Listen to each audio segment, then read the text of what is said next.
This week on In the Loop, is the new iPhone really that amazing?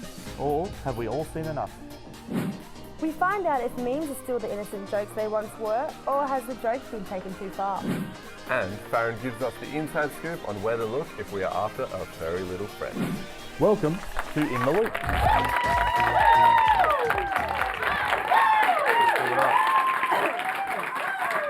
Hello everyone and welcome to the first ever episode of In the Loop, being broadcast to you live on both Facebook and YouTube. Now tonight is the first episode of 3, and each night I'll be joined on the panel by both the gorgeous Alex Leon and the ever charming Denver Nordia. So I've got to ask, guys, how are we feeling about the first show? Yeah, excited. Yeah, good. Excited. First show. It should be a lot of fun. We'll get right into it. Each week, we'll also be joined by a special guest panellist with the lovely Amber Rose Walker joining us this week. Hey, Amber, how are you? I'm good, how are you? I'm very well. It'll be interesting to get your input on some of the topics later on in the show. Thanks for having me. No problem. Now, you're probably wondering what this show is going to look like, and to be honest, so are we. Even our producers aren't sure what you're going to be able to look at and think about in the next half an hour, but in fact, the entire extent of our programming and planning was just, well, we happened to scribble it onto the back of a napkin last night, and we're in some trouble. But hey, history's greatest moments never came from good planning, so let's just dive straight into our first story, and I believe Denver has it just to kick us off. I certainly do, Nathan. Now, guys, this year Apple has managed to achieve time travel, publicised by the release of their latest iPhone, which has allowed the company to travel 2 years back in time and bring 2014 Android technology into the modern day. Now, before the avid defenders of Steve Jobs' legacy come to take me away to an aesthetically pleasing, simplistic, white, empty room with not so much as a headphone jack, just let me say that I don't have a personal vendetta against Apple. In fact, my iPhone 6 has served me well, and it's done everything that I need a phone to do. Calls, photos, social media. But there's nothing about the iPhone that makes it special. Apple, for a few years now, have been riding on the bandwagon effect. In fact, if questioned about why they have an iPhone, the majority of users will tell you that they bought it because someone they knew had one, and that it's simply the smartphone to have. Really? The smartphone? You might recall my 2014 technology comment from earlier, so let me bring you up to speed with why the new iPhone 7 hasn't been the most popular of the company's product releases. To do this, I'll be comparing the iPhone 7 to the Nexus 6, released by Google back in 2014. Whilst the iPhone manages to match most of the features of the Nexus, the points where it falls short include an inferior 750p screen resolution compared to the 1440 from the Google, a 12 megapixel camera versus 13 megapixels on the Nexus, and Apple still refuses to incorporate front-facing stereo speakers, which has now become a standard practice on most Android phones. Let me just remind you again that this is 2016 iPhone and is only just meeting standard specs of a 2014 Android. In fact, the most futuristic thing that Apple claims to have done with their flagship product is the removal of the, quote, outdated headphone jack. That's right, by giving the phone the Ken doll treatment, Apple is apparently paving the way for handheld innovation. The future is indeed now, people. Despite all of this, Apple does promise more bang for your buck with the iPhone 7 than anything from the Samsung lineup. So what do you guys think? Is Apple worth all its hype? Or maybe it's been taken a bit too far? It's an interesting thought, isn't it? I mean, you got the Android versus Apple, I guess, argument we've had for years now. Yeah, you're either one or the other. I'm personally an Apple. I can't stand Android. But No, I've always been a Samsung girl. I will stand by that. Like, I think it's more fun, more user-friendly, looks more pretty. Like, isn't your story a case of conversion? Weren't you with Apple and then you... well, sometimes you got to change it up. You got to try new things. Traitor. Well, Bring so, back the but Nokia, I say. well, we say that, right? So you talked about that you did indeed go to a Samsung phone. Why? Was there something about this? Was it the specs? Was it an update? Or? It actually was a lot to do with the specs. Like, I researched both, like the iPhone 6 and the Samsung, and I was like, whoa, like it just seems like there's more features. It's a lot better, and I just want to try a different thing, I guess. Yeah. Like, And if you want to take an ugly front snap photo, Samsung's good, isn't it? I'm not a selfie queen. Come on, we want a civil panel for our first live show, okay? So, Denver, you have an iPhone 6, correct? I do have an iPhone 6. It's beautiful. Always loved it. But I say bring back the Motorola Flip. Yeah, right. I had a pink one back in the day. Nokia. You could run your car over it. It'd be fine. Oh, when you played Snake. Oh, of course. Play Snake on the mobile. But so, well, with an iPhone 6, do you think you'll look to upgrade to a 7, or with the specs, do you think it's not even worth the time? Without a headphone jack, I'm going to play my music in the car. Come on. That's a good point. No, I mean, that is half the battle. I mean, Denver, you and I have had some good times in the car. We'll move on. In other news, Super Typhoon Meranti made landfall 2 weeks ago in southern China, and in case you haven't heard about it already, it had some residents of the coastal province of Fujian seeing the dark side of the moon, literally. Every year, residents of the city of Fuzhou take part in the Mid-Autumn Full Moon Festival. However, due to the timing of the typhoon, the highlight of the festival, the moon itself, was blocked by extreme meteorological conditions. Not to be deterred by the weather, locals set up artificial moons so that people weren't left without their festive photo opportunities.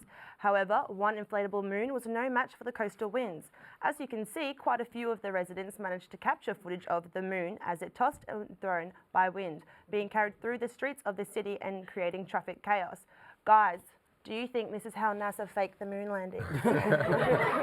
Well, Let's be real. well, first things first, obviously that was an iPhone 7 because that camera was terrible. Obviously, well, I mean, if you're going to update it right. But also, I feel like we need to talk about the safety precautions that go into something like that. Obviously, a fake moon rolling down the middle of the street, loads of traffic in wet weather, that can't be a very safe environment for Imagine just anyone. being in your car though and next minute look up. Like, that would be so weird. Like you get out of bed and you're like, oh, it's a beautiful sunny day. Yeah. Did I Missed the did I moon. miss my 8 hours? Someone's like, oh, the festival's over. Let me just let some air out.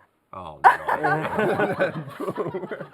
Well, it's an interesting way of, I suppose, celebrating a day that would need, a clear sky. It was a cloudy day, obviously, so they went for a bit of an interesting way to, actually have the festival I wonder if go someone through. got injured. Well, that's what I mean. It looks soft though. It's a good story for the office. Today I got hit by a moon. If you're going down the highway and It's a there's good like one. a big moon coming How'd out, you it'd be get kind of that scary. scar? Moon. Well, I mean, would you take a selfie with the moon, girls, maybe? Hell yeah. Alex would. I would.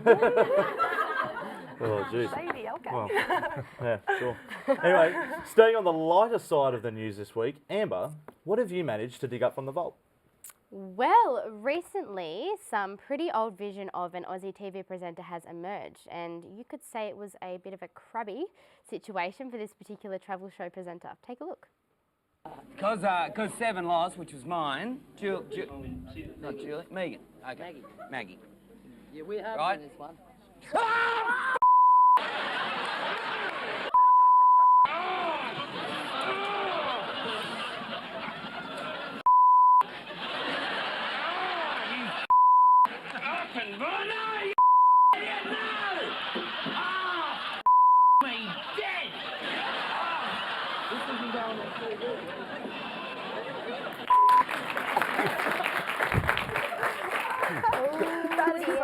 That's so good. Ouch, maybe? It's not good. That looked like it hurt. It did. Guys, I think sometimes, you look at our job, and we're lucky enough to be sitting here in a warm, comfy studio. Farron went out earlier in the week to do some investigative journalism on some dogs, and I just wonder if maybe she had a tough time as well. We'll see I soon. definitely full turned off seafood. Like, not a What do you think that going into that you get told how to hold one? I don't know. It's You have to interesting. hold them It's like- interesting working with animals.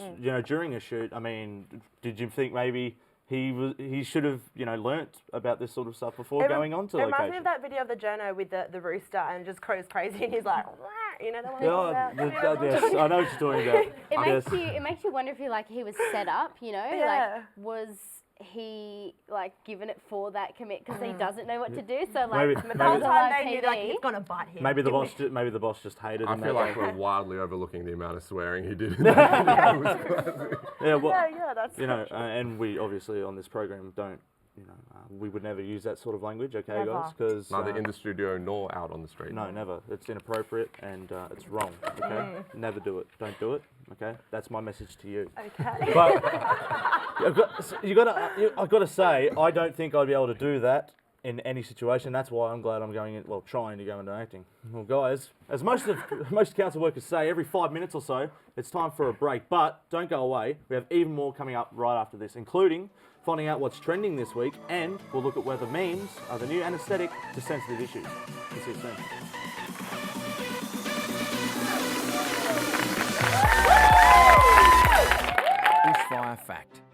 there are never as many fire trucks as there are houses.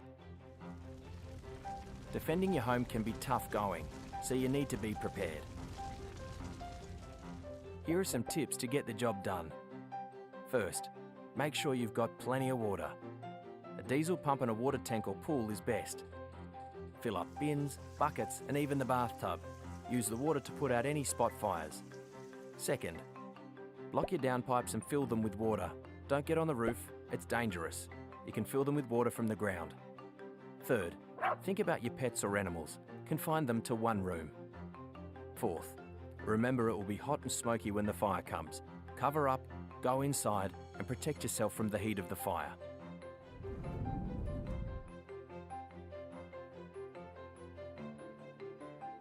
Get the guide to making your bushfire survival plan at myfireplan.com.au.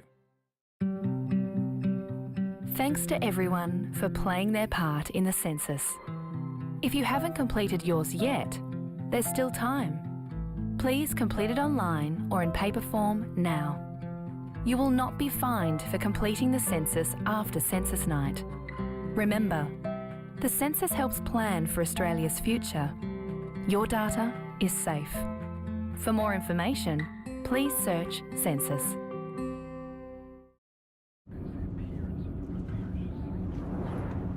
He's not speeding.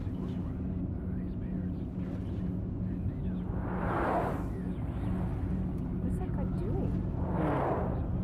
He's not drunk.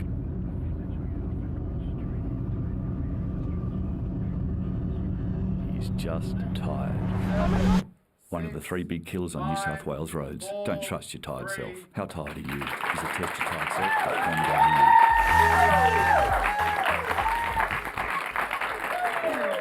Well, for the 50% of our viewers that didn't decide to turn off and go to Friday Unwind at the Unibar, we are back without further delay. Let's launch straight into our next segment as Alex takes us through what's trending.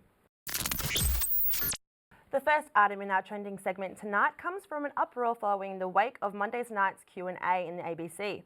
Australian icons Magda Szubanski and Jimmy Barnes were invited onto the show to take part in this week's discussion. However, when the discussion turned to marriage equality, Government Minister Fiona Nash came under fire from Magda when she was asked by the acting legend, "Do you think I'm equal to you?" Nash replied that even if her daughter were gay, her view would still be the traditional view of marriage. This is to say that she still believes that marriage should remain the defining term for a union between a man and a woman, and that a union between the same-sex people shouldn't be assigned the term marriage but something different. People across social media have fired up about this topic with many differing views clashing as people take both sides of the decades-old argument. Next up, we have a farewell to one of Hollywood's most notorious couples, Brangelina. Brad Pitt and Angelina Jolie first caused a stir back in 2004 after co-starring in the film Mr. and Mrs. Smith. Following a bitter divorce from Jennifer Aniston, Pitt built a relationship with Jolie, finally announcing their engagement in 2012. A private ceremony in 2014 saw the two married. However, after 2 years of marriage, Angelina Jolie has filed for divorce following the couple's separation on September 15th of this year. According to various sources, the pair simply had irreconcilable differences that would prevent them from living a continued harmonious life together. Jolie is seeking physical custody of their 6 children whilst making it clear to the courts that she still wants Brad to be granted visitation rights. One thing's for certain, without Hollywood's power couple, it will be hard to believe in love again. And finally, the world has caught another glimpse into the ignorant stupidity that the entire Donald Trump's presidential campaign is. His son, Donald Trump Jr., posted an image to Twitter recently comparing a bowl of Skittles to refugees.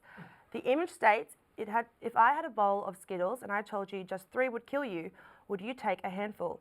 That's our Syrian refugee problem. At the bottom of the image can be found Trump's campaign slogan, "Make America Great Again." What makes this post truly great is that the photo used was taken by a former refugee who stated that he did not give permission for his photograph to be used. Finding themselves drawn into political debate that they never asked for, Wrigley, the company behind the Skittles confectionery, released a statement that was later posted on Twitter by Mars Incorporated, the owner of Wrigley. The statement reads, "Skittles are candy, refugees are people. We don't feel it's an appropriate analogy. We respectfully refrain from further comment, as that could be misinterpreted as marketing. It's safe to say that majority of the world is standing by Wrigley with global support being spread across the web." For example, this post by Emily Nussbaum, a TV critic for The New Yorker, highlighting the inappropriate nature of Trump's claim. Alrighty guys, open to you. What do you think about the trending topics? Oh, well, let's start from the top. We're talking about marriage equality. It's something that comes up constantly on the news, in politics. And it's interesting to me because as a uni student, everyone in that studio audience would know that here, I feel like it's a pretty safe environment to express yourself in whatever way.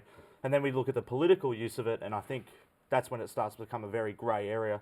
Alex, what do you think? I think that, okay, yeah, it has been a touchy subject, obviously with religion, politics or whatever, but it's 2016. I honestly believe that a person is a person. It doesn't, I don't know how it affects anyone, two people's love. And for me, I think that, in a few years' time, even now, we're going to be looking back on how we treated, gay rights or stuff like legal marriage or whatnot, illegal marriage. But we're going to look at it as slavery back in the day. We're going to be embarrassed about it. And that's something that I think. Amber, Brangelina or Bradgelina or who cares? What do you think?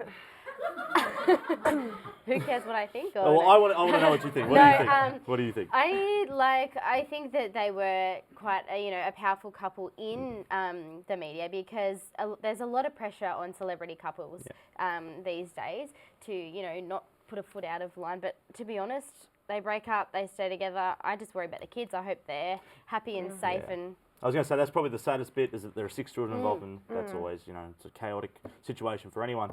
And Denver, Donald Trump, cool. Moving on. Let's not give him the Let's not give him the time. Right? We all know it's a damaging situation. Now, guys, don't forget if you'd like to have your say on all of these topics, you can voice your opinions through our Twitter handle at InTheLoopCSU. While we're stuck in the business of the World Wide Web, Denver has done some digging this week to look into the topic of memes. What do we think? Jokes, or are they deeper than that? Is there a sinister undercurrent of truth to all things across the World Wide Web? From the outside looking in, memes are nothing more than a jovial expression of humour. However, it could be interpreted as a social commentary both on us as people and the cultures we've experienced. These examples show a much more light-hearted approach to a meme, generally adapted from a fictional source. For example, this infamous line from Lord of the Rings has been translated into meme, with the web users sharing around the satirical pop culture reference, used to express common thoughts, opinions, and ideas on topical issues. One does not simply walk into Mordor. Since the introduction of memes, however, if that date can even be defined, the topics and issues targeted by memes, both as source material and as final products, have digressed into increasingly outlandish and often controversial subject matter. So to open it up to the panel for discussion, I'm sure I'm right in assuming that we've all dabbled in a bit of memeage in our lifetimes. What do you guys think? The ongoing effects of the meme are on not only social media, but society as a whole. I think it's an interesting topic. I think the first topic to discuss, or like the idea of a meme, do we think that it is a form of a coping mechanism? Do you think people do it to have a laugh about something that maybe is too much of a touchy subject, or is it just insensitive?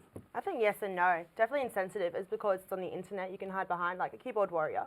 So you can make a really insensitive one at the risk of it being too risky or whatnot, but you get away with it because your name's not on there unless you want to be credited. I suppose it's all about context, isn't it? As to what you're referring to in the meme, if it's like a truly tragic event or if it's like just something that's happened and you want to make a laugh out of that. Depending on the context of the actual meme is whether or not it's insensitive or maybe a funny joke or maybe just like a way of coping with like something sad that's happened, Yeah, people make them so fast. Like, The Bachelor, one girl gets voted off and they make a meme about this girl covered in chocolate and like they have all these references and they make it really funny and humorous, or people take a line that someone says and turn it into a joke to make a mockery out of them.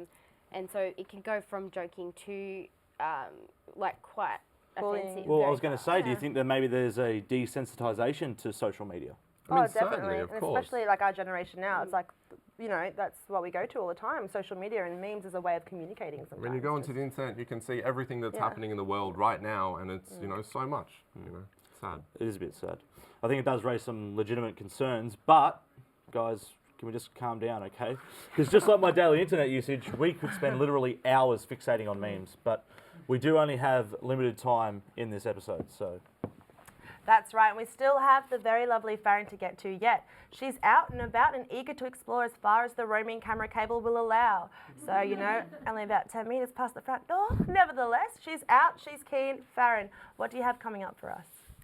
Hey guys, this week I was lucky enough to go to the Glenfield Road Animal Shelter and hang out with some really cute puppies and kitties, so stick around for that. Back to you guys. Cheers, Farron. Sounds like a great story coming up right after this break.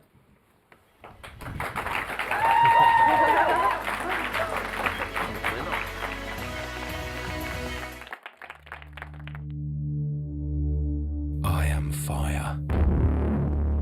And I've got it all worked out. I can send burning embers flying from kilometres away. So if you think you're safe because you're a few blocks back from the bush, think again. I move fast, way faster than you. Especially with a decent wind behind me. You think the fire truck's gonna save you? Do the maths. There will never be as many trucks as there are houses. And I know exactly where to find your weak spots. Those dry leaves in the gutter. The long grass in the backyard. You make it so easy. Fire has a plan. Do you? There are simple steps you can take to protect your home and family, like having a conversation now and deciding what you'll do.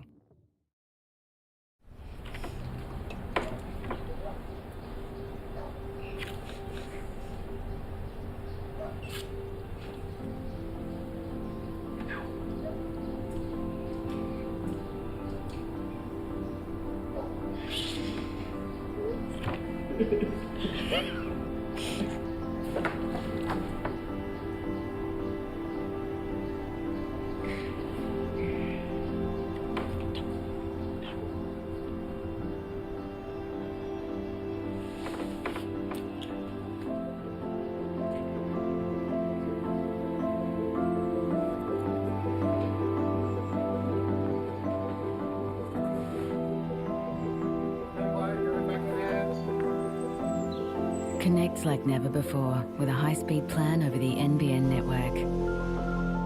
Contact a phone or internet provider to connect to the NBN network.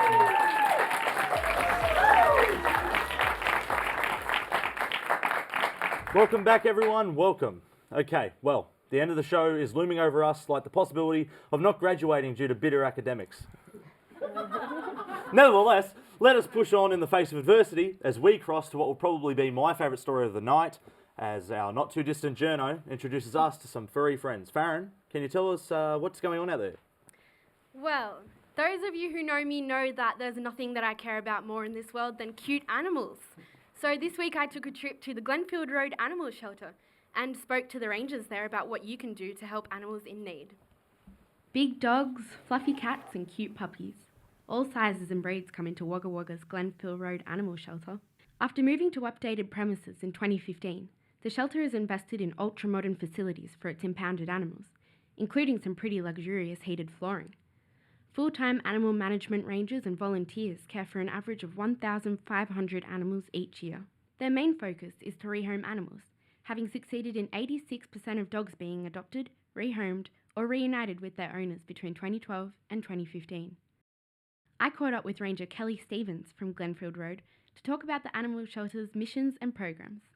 We patrol the streets in regards to stray animals. We get phone calls from people out on the streets. We have a customer service base that gives us a call.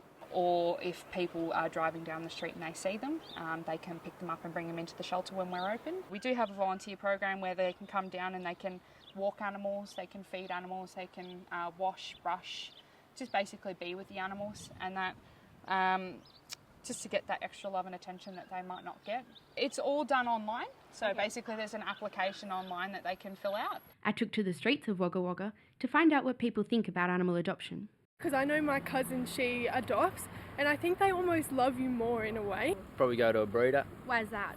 In the line of work we are on the farm, sheepdogs, got to get the good genes in there. Right, they're homeless, so like children that are being left to fend for themselves, these animals have too. And while you can spend hundreds, thousands on a purebred, I think these dogs and cats are just as deserving of a good home. According to the Animal Welfare League of New South Wales, 90% of animals can be rescued, and Australia-wide shelters are working towards rehoming every animal that passes through their premises. A big factor in improving rehoming statistics is encouraging rescue pet adoption.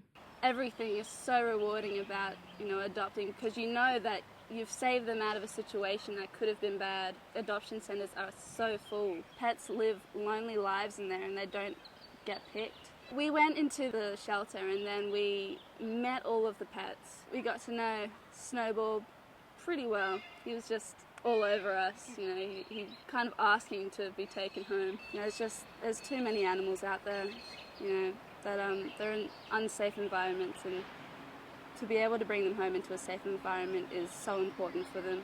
So we have our own Wagga City Council website. So basically any animal that comes into the facility ends up on the website. People are able to view them online. Anyone can view any of the dogs and any of them can be up for adoption. They come into us because either their owners don't want them anymore or they just don't care, and we have the opportunity to give them a second chance, which is great. If you are considering adding to your family, then please visit your local shelter and give some love to an animal who deserves a second chance. What a lovely story there. Thank you so much for that, Farron. Now, guys, obviously very touching story there. Do you think maybe one day, obviously being uni students, no pets on campus, but do you think maybe one day you will, maybe adopting a pet might be the way to go?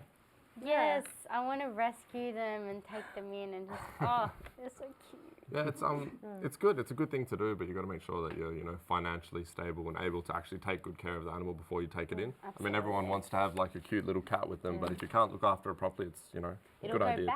Yeah, so if you can do it, why not? You know, if you've got the money and if you've got the responsibility, And it needs to be done for all the right reasons. Yeah. You know, if you don't have a legitimate good reason to do it, I feel like maybe stay away, because that's how they end up there in the first place. Yeah. So. Who knows? You can have a new best friend. Yeah, well, maybe. But yeah, so we'll move on. But Farron, was there anything else that you managed to capture on your adventures? Well as meeting some pretty cute animals, I met a pretty cute guy who I'd like to introduce to all of you. So take a look at this clip. Have you ever thought about adopting an animal? No, because it's a lot of responsibility and I'm not so sure I'm going to handle it the best way. True. But when I'm going to have the option, for sure. Yeah, for definitely. sure. If you're going to marry me, maybe we should adopt a dog together. What do you think? Maybe. I mean, One dog, one cat, one bird, one crocodile if you like to. And absolutely. yes. God, crocodile. Oh my God.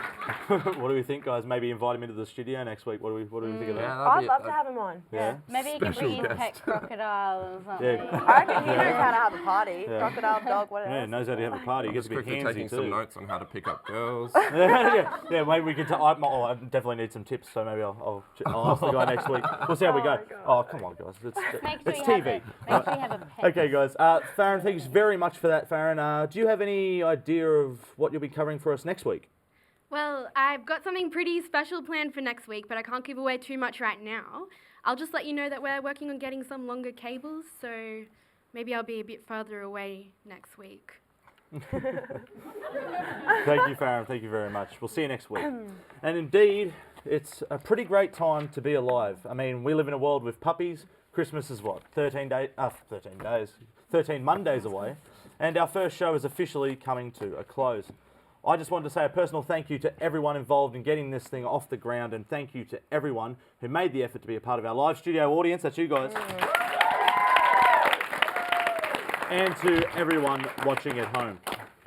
We hope you're all excited to see how the next 2 episodes turn out. Remember to keep up to date on our Facebook page. And remember, if you guys have any comments for us or stories that you'd like us to cover, you can tweet us at InTheLoopCSU and we'll see what we can do.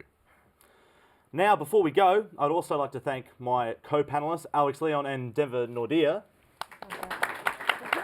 And also a very special thank you to our guest panelist, Amber Rose Walker. But, of course, until next week, you've been kept in the loop. We'll see you then. Bye for now.